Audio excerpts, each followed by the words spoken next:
You know, I think I post a lot on social media about Batman Forever, the Val Kilmer, Tommy Lee Jones, Jim Carrey, Nicole Kidman, Chris O'Donnell Batman flick from the summer of 1995. I post about it a lot on social media, and I get beat up for it on a pretty regular basis. Although I have noticed as time has gone on, more and more people are enjoying it again. Like the time to be cynical about it is finally worn off, and more of us are enjoying it. Now, I have always enjoyed it ever since its release date of June 16th, 1995. I had just graduated high school, so the world was big and exciting to me, and I just had been driving for a short period of time, and that might be one of the big factors on why I enjoy Batman Forever so much, is that I had my own vehicle. So this was the first Batman movie that I could go to on my own with my friends, without having a parent drop off. I've done a nostalgia talk on Batman 89 and how I didn't get to see that in the theater, how that was a VHS experience for me, but man, what an experience. And then Batman Returns came out when I was in middle school, not old enough to drive. So I actually didn't catch that one in the theater either. That one I watched on VHS when my brother gave it to me for Christmas that year. So Batman Forever 1995, as a senior in high school, or just graduated high school, was my first Batman theater experience.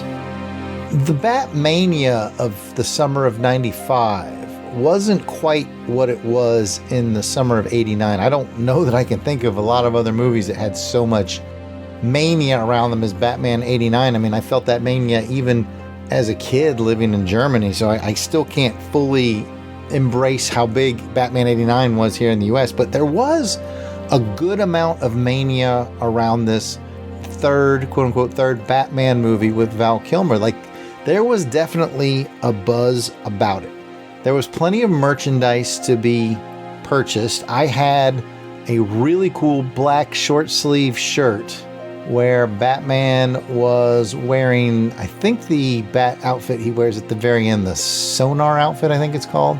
And it was basically a black short sleeve shirt, and it was just like a lot of line work, and then the line work all around Batman was glow in the dark.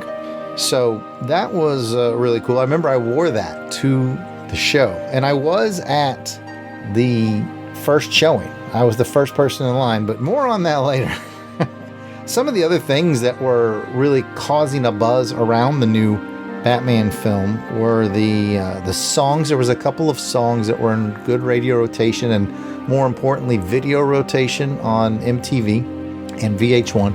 Hold Me, Thrill Me, Kiss Me, Kill Me by U2 was playing, and so was Kiss from a Rose by Seal. And those were exciting because they would have snippets of the movie in the video, so it was like catching those brief glimpses and getting very excited about seeing it. So there was definitely, like I said, like there was apparel and shirts and whatnot. I would say one of the biggest things that people to this day still remember hyping the movie up was the McDonald's connection, most specifically with the glass cups that you could get, about a coffee cup size made of glass. There was Batman, Riddler, Two-Face, and Robin. Deep beneath the Gotham City McDonald's, the time has come for the Gotham Glassware Collection. Get all your favorite characters from the movie Batman Forever, including Batman himself and the Riddler, chiseled in high-quality glass. Take a break at McDonald's and collect all four. Just 99 cents each when you buy any McDonald's Extra Value meal or any other food purchase. Here you are, sir. Batman. Now I've got him! And those were just one of the best items, just like a high quality, nice item that McDonald's put out. And I think you could buy them for like a couple of bucks with the purchase of any combo meal. And I certainly had Batman and Two-Face and Riddler. I had the hardest time tracking down Robin. It took me many years after Batman Forever came out to find a Robin, but I finally did get a complete set of those. Those McDonald's Batman Forever cups, man, those were those were pretty stellar. And the one thing I remember the most about the marketing over the summer, be it the apparel or the cups, the stuff on TV, was just, there was a heavy lean into the Riddler marketing. The green question mark, man, the green question mark, they got a lot of mileage out of that over the summer. That was a big thing. And that makes a lot of sense because the Riddler was going to be very exciting because Jim Carrey, he couldn't have been a bigger star than he was in the summer of 95. Like, he was maybe at the height of his popularity at that point. So there was a really good amount of buzz around it. And like I said, I was the first person in line. I think I went to the theater. Our local theater showed it. I'm almost positive it was just your standard 7 p.m. was going to be its opening screening. And I think I got there around 2 or 3 in the afternoon to sit outside the theater to be the first one to buy the ticket. And if I'm not mistaken, I think I went with my then girlfriend, now wife, Johanna. I want to say my friend Ben Rice might have been with us. My friend Jose may have been with us as well. But I remember there was a small group of us, and we were all very excited. And, we just sat out front doing what teenagers do, just chit-chatting until it was time to purchase the ticket. And when I went to purchase the ticket, I remember at the same time, I'm pretty sure Bridges of Madison County was in theaters. And I very sort of snarkily, stupid teenager, as soon as she opened the window, and by the time she opened the window, the line was pretty long, and I was clearly the first one. And I don't know which one of us was dumber, but she did the very sort of dismissive, what movie would you like to see? As if there's any question. I'm standing there in my Batman shirt. I've been there since 3 o'clock. There's this big long line. Everyone's excited. And she asked me what movie I want to see. And I just sort of jokingly said, I'll take one for the Bridges of Madison County. And when she went to ring it up, I said, I'm kidding. I'm here for Batman. And she was not amused in the slightest. I remember that for sure. She was not amused in the slightest. So anyway, it ended up being an absolute packed house. And another thing I remember about it was, before the movie even started, like, the manager of the theater had to come in and get everybody's attention. He stood at the front and he was like, listen, I need everybody, basically to move towards the center of the theater. Don't leave any open seats, no open spaces. So we all started packing in so they could get absolute capacity for the film. That's how popular and excited people were to see it. And so excited that when the title came on screen, Batman Forever, the crowd erupted into applause. It was full-blown applause for that. So that was pretty cool. And here's the thing. Here's a bit of a reality check for those of you who may be too young to experience Batman Forever in 1995, or maybe if you just didn't take note. Let me tell you, people were excited about it and people liked it. Like, we could tell it was different from 89 and Batman Returns. And I remember seeing in the credits at the beginning of the movie that Tim Burton was a producer and not the director. So I still felt like it had a bit of the Burton flavor. Like, I still feel like the design of Gotham City had a Burton feel to it. It had that very unique Burton feel to it, but it had more color. This one had a lot more neon involved in it, and it was definitely different. But what I want to hip you guys to is that not a ton of people at the time when it came out were like complaining about that. That became sort of the cool complaint to do as years went by about it.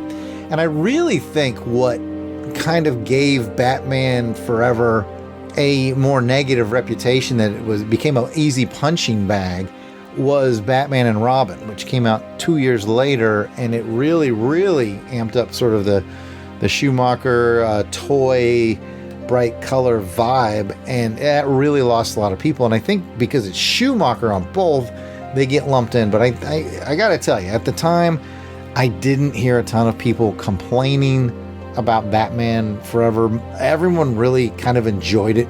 And I think it was sort of that perfect storm of, it was a new Batman movie, which was cool. We hadn't had one in about, I think, 3 or 4 years, with a new Batman with Val Kilmer.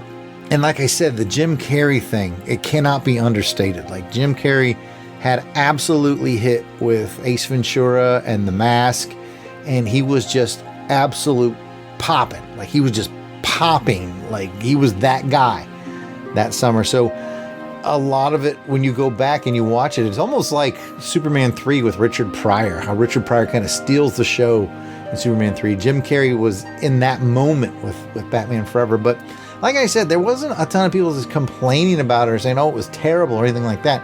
That happened as the years went by. But like I said, I feel like that's also softened in recent years. And I may have a theory about that we may talk about later. But yeah, there was an energy for it. People enjoyed it. People did not leave the theater, going, oh, that was dumb or too much neon or anything like that. It was well received, and there was a high, happy energy around it. So that's what I experienced in June of 1995 going to the theater. And I quickly got it on VHS. There was a no-brainer for me. I was excited to get on VHS. I remember that being an easy VHS pickup. In that fall, I think they started selling it on VHS, because I remember watching it a lot, like several times, my freshman year of college. So yeah, I think it came out on VHS relatively quickly. I think it sort of ran its summer, June, July, maybe into August. And I want to say by about October, it was coming out on VHS, and that was a easy pickup for me at Walmart. I think VHS at that time had probably been around $15, and I absolutely picked it up and watched it over and over again.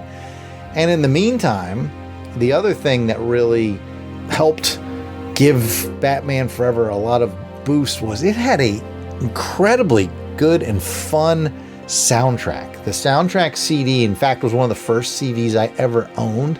I was still a cassette guy all the way up until 95-ish, yeah. And I actually won the Batman Forever CD in a radio contest. They had this thing where if you send in get ready for this old-timey technology, if you send in a fax on your company letterhead telling them, the radio station, why you deserve to win what they called the 6-pack and a 6-foot sub or something like that. And basically what it was is you would win a 6-foot sub from Subway and 6 free CDs for wherever you worked, your place of business. And I worked at the Army Aviation Museum on Fort Rucker, now Fort Novosel. And I got our letterhead and I wrote something, very witty for, high school Jarrod. I don't even remember what it was on there as to why we should win.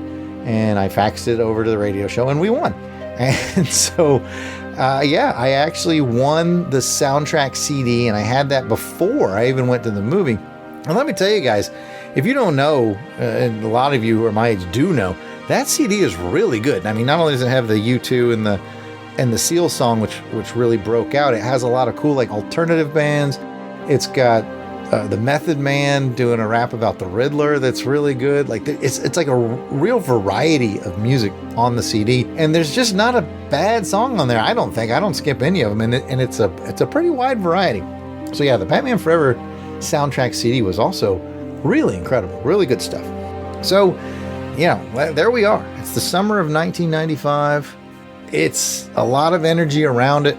It's going to my first Batman movie on the big screen. And being able to drive there, I just graduated high school, that sort of that energy that you have at that point in your life, I think for a lot of folks is very high and positive. So there is a lot swirling around for why I love Batman Forever. I just do. I enjoyed it quite a bit at the time.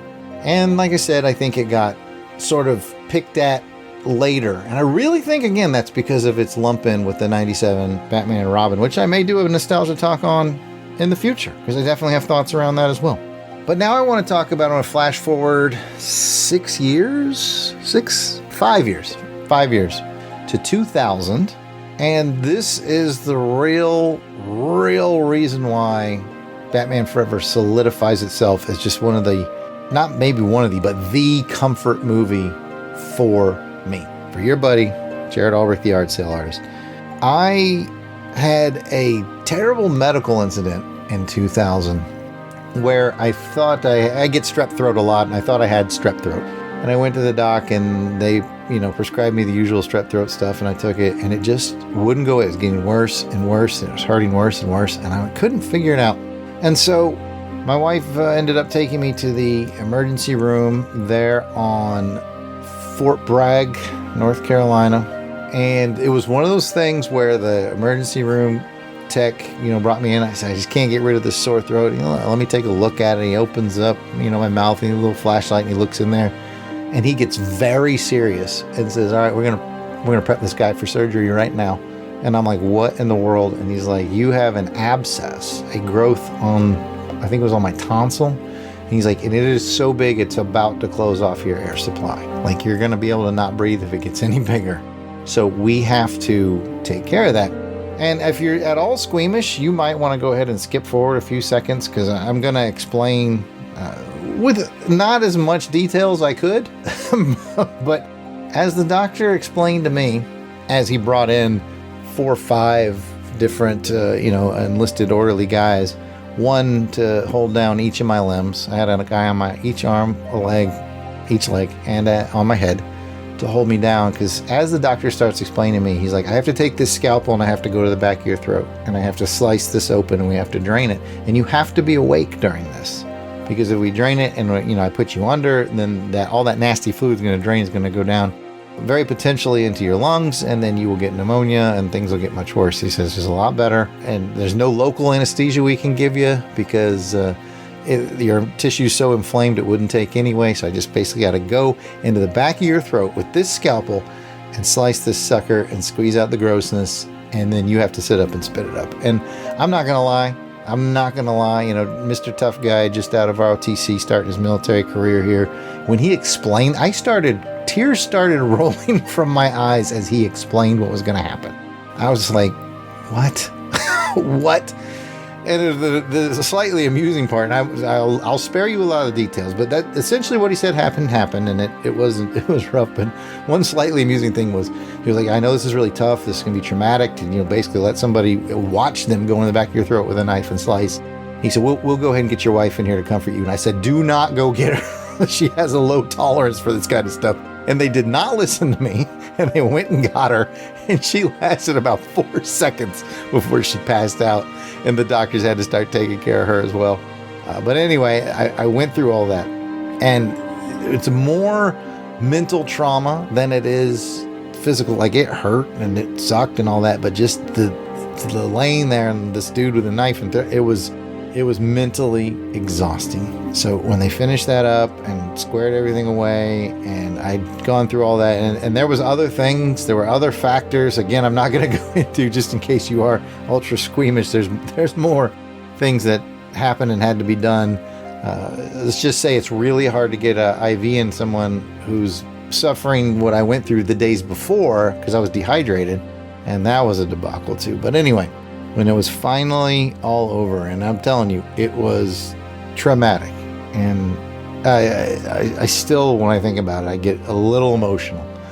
All over, they finally wheel me up into a room, and it's dark and it's quiet, and they're like, hey, you've got this, there's a TV, literally a small, like, I don't know, 6-7 inch TV attached to an arm that was attached to my bed. And they're like, hey, you can watch some TV.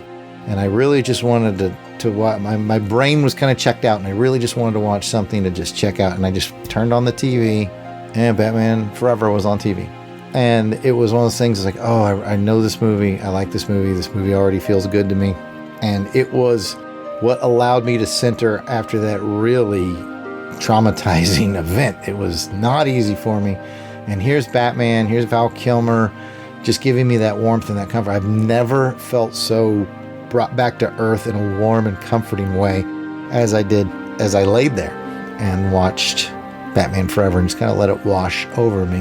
And that is why, to this day, it is absolutely my comfort movie. When I'm not feeling well, I can always put it on, and it just makes me feel better. So that is essentially my end-to-end story with Batman Forever. It just hit at this right time as I'm graduating high school, feeling freedom, able to drive my first Batman on the big screen, having that audience around me that was excited, and the applause for it. And there was applause at the end as the silhouettes run towards the camera. Like, there was energy around it that I can't explain if you weren't there. And it's hard for people to believe because, again, in retrospect, the movie kind of got lumped in with 97's Batman and Robin as too neon-y and all this stuff, too silly. And there's a little bit of that, but I encourage you to maybe go back and take another look at Batman Forever, especially now after we've had sort of this cavalcade of like a decade or almost 2 decades now of superhero movies that, you don't have to agree with me on this, but they have become something of a formulaic thing now where they've sort of found the safe patterns and they stick to the safe patterns. This is in the superhero, like Batman Forever is in the superhero movie realm before the patterns had been found. So it has a real unique vibe to it. And I think it's fun. And I think it's a lot of fun, actually.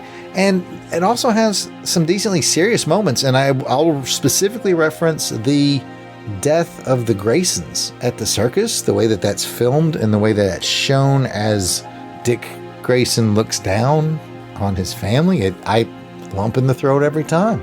It's really well done. So yeah, it's not maybe the awful movie you think it is.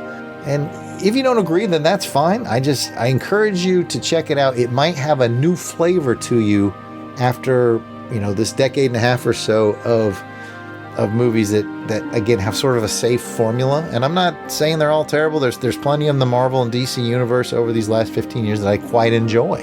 So I'm not trying to be old man, get off my lawn. I'm just saying there is a definite different flavor about it that's not necessarily bad. So I encourage you guys to check it out, maybe with a fresh set of eyes. And some of you will just never believe me and never get on board, and that's okay.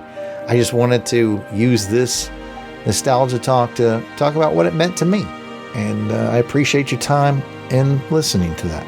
I'd certainly love to hear from you about movies that maybe, like Batman Forever, maybe they get, poo-pooed on or looked down upon, but you have a special connection to them. They mean something to you. I'd love to hear from listeners that have that movie that is their comfort movie. They feel good about it because, like my story, like there's another layer to it. I would love to hear that other layer from you guys. So as usual, you can reach out and tell that story. You could send an email to contact@longboxcrusade.com. You can hit up Longbox Crusade on just about any social media platform. X, Facebook, Instagram, Blue Sky, YouTube. Plenty of ways to get in touch with us and just let us know. I'm a sucker for those kind of stories. I like hearing those kind of stories because it gives me pause. It gives me a fresh look and a second thought about a movie that's might be easy to just poo-poo or poop on. Oh, that movie's so dumb. Once I know that it has a personal connection for somebody else and a deep meaning, it makes me look at it again in a whole new light. So don't be shy. Let's hear them from you. You can even call and leave a voicemail about it if you like at 707-532-5269. That's 707-532-LBOX. Love to hear from you on that. Thanks again for spending some time with me. I am Jarrod Alberich, the Yard Sale Artist. You can reach out to me at Yard Sale Artist, X, Facebook, Instagram. It's all at Yard Sale Artist. Certainly encourage you to check out all the other shows under the Longbox Crusade umbrella. And I look forward to sharing some more memories with you in the future.